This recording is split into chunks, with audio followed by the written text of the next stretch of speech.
Hello. Today I'm going to be talking about Siamese neural networks, also known as twin networks, and contrastive loss functions.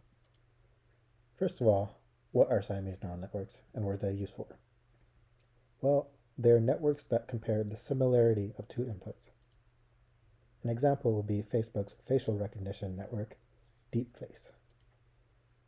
The original motivating example for this architecture was signature verification. Jane Bromley et al. First wrote about Siamese networks in a 1993 paper using this architecture for signature verification, meaning checking if two signatures are from the same person. Here we see a more modern setup for signature verification using a convolutional neural network as the component of the Siamese network. If you look at inside one of the blue dash boxes, it looks like the standard setup of a CNN where an image is passed in and a low dimensional feature embedding is created, but now there's extra stuff added. For one, it looks like there are two CNNs, and that's a possibility. We can create two networks and mirror their weights. More commonly, though, a single network is used and the inputs are passed in one at a time.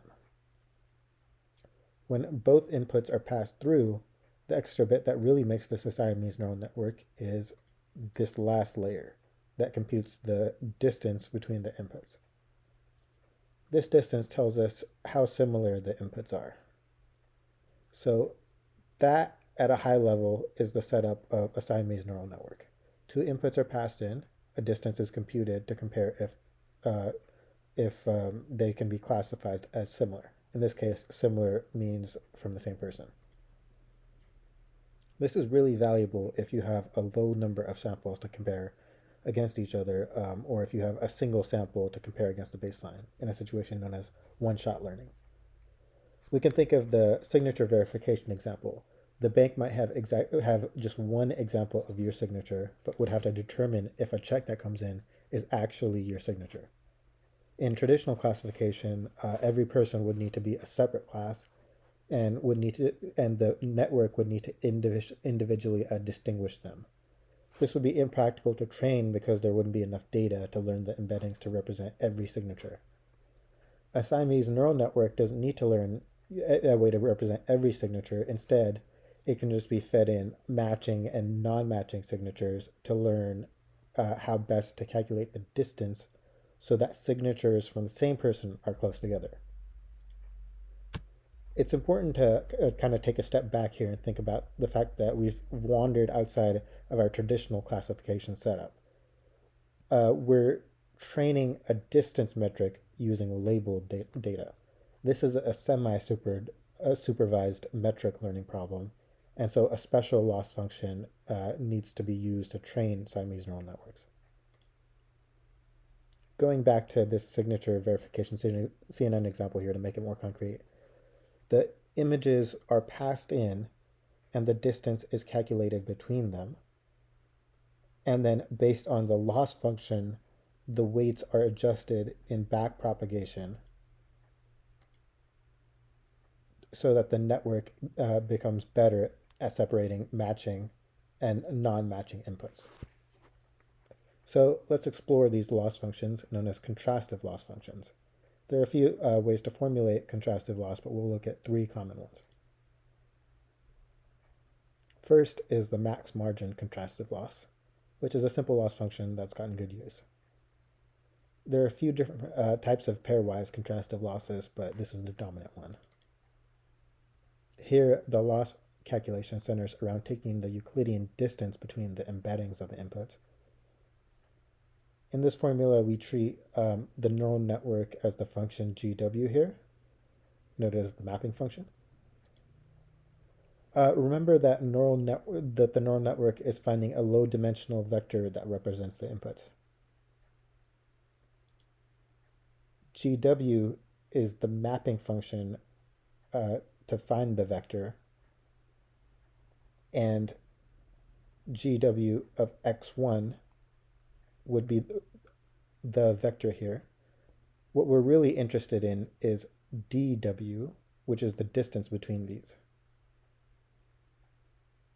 Now that we have the distance measure, let's look at the loss for a single pair. One important note with pairwise loss is that the inputs that are similar, like signatures from the same person, have a Y label of 0, and dissimilar inputs have a Y label of 1. This is kind of confusing, but it's the convention that's used. Since Y is either 1 or 0, the 1 minus Y and Y act as indicator variables. If Y is 0, meaning the inputs should be similar, the loss is simply 1/2 times the Euclidean distance between the pairs squared. You can see this plays nicely with the chain rule when we're looking at the gradient, and it's a very natural result. Things get a little bit more complicated when Y is 1. Here we need to establish a margin. The margin is essentially the minimum distance we need dissimilar vectors to be before applying a penalty to the loss function. The penalty is half the square of m. Sorry, the penalty is m minus the the penalty is half the square of m, where m is the choice of the margin minus the distance. To give a toy example, if we set a margin of 10, then any dissimilar pairs more than 10 units apart would contribute a loss of 0. This point, that's 6 units apart. The loss would be 10 minus 6 squared over 2, which is 8. As you might imagine, the choice of the margin here becomes very consequential in how the model trains, so this becomes an important hyperparameter when using contrastive loss with a margin. Moving on, the next loss function is triplet loss, and it's basically an extension of the previous loss function. Contrastive pairwise loss was comparing pairs of inputs that were either similar or not. Triplet loss has a slightly different setup where 3 inputs are passed in. There's the baseline called the anchor, and both a similar and a dissimilar input are added for comparison. The goal here is to minimize the distance between the anchor and the positive input and maximize the distance between the anchor and the negative input, or at least make it outside the margin. Here's the formula. It's simpler because we don't have that same indicator variable. It's the distance between the 2 similar examples squared minus the distance between the 2 dissimilar examples squared plus a margin if positive, otherwise 0. The intuition here is that we expect the anchor to be closer to the positive input, but we add a margin m.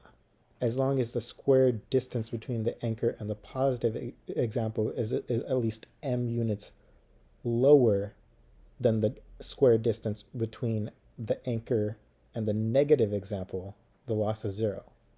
As the anchor gets closer to the negative example, the loss goes up. Since we have squared distances and a constant margin, the loss function also penalizes for trying to put the anchor too far away from either point. As you notice, the triplet loss adds a margin, and similarly to the pairwise loss is an important hyperparameter.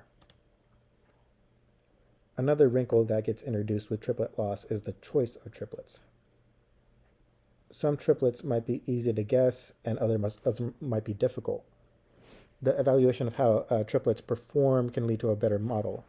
In a paper for Google's FaceNet, Schroff et al. Specifically broke triplets up into 3 categories.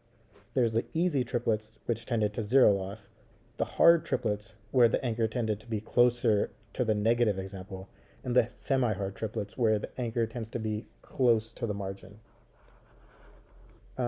They found that hard triplets that train more compact models that converge quickly, but training on semi-hard triplets led to more stable models. In general, triplet loss tends to perform better than pairwise loss, despite the added concern of triplet quality. Google was actually able to achieve state-of-the-art facial recognition with this triplet mining approach. Extending the idea of triplet loss, I'll introduce one more contrastive loss function, and that is quadruplet loss. Unsurprisingly, quadruplet loss is calculated using 4 inputs: an anchor, a positive example, and 2 negative examples that are dissimilar from each other.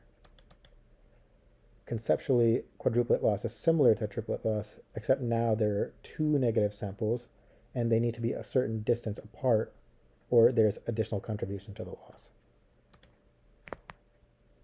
From the formula, we see that the first term is the same as the same triplet loss we just learned using the anchor and the first negative example. Now we add an additional triplet loss term. The only difference here is that the distance between the anchor and the negative term gets replaced with the distance between the 2 negative inputs. Having already learned the intuition for triplet loss, it's easy to see how quadruplet loss seeks to bring the positive close to the anchor, while simultaneously spacing the anchor from the first negative and the 2 negatives from each other. One important note with the quadruplet loss is that now there are 2 different margin hyperparameters, since we have the task of separating the anchor from the first negative and the 2 negatives, each of which needs its own parameter.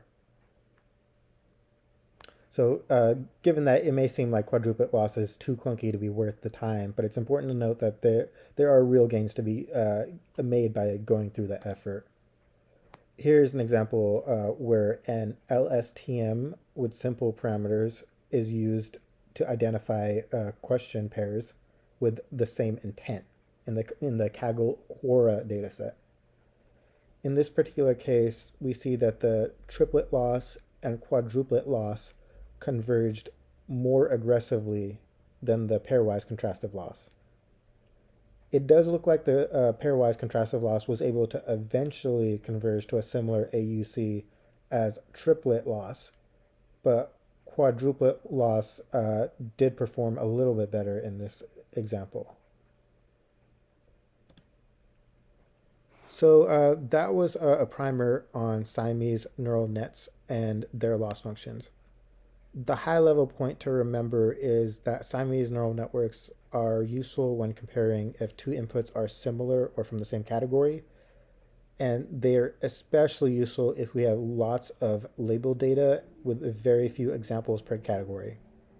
This situation of learning a distance metric using label data is a distinct training setup where we use contrastive loss functions like the max margin pairwise contrastive loss, the triplet loss, and quadruplet loss.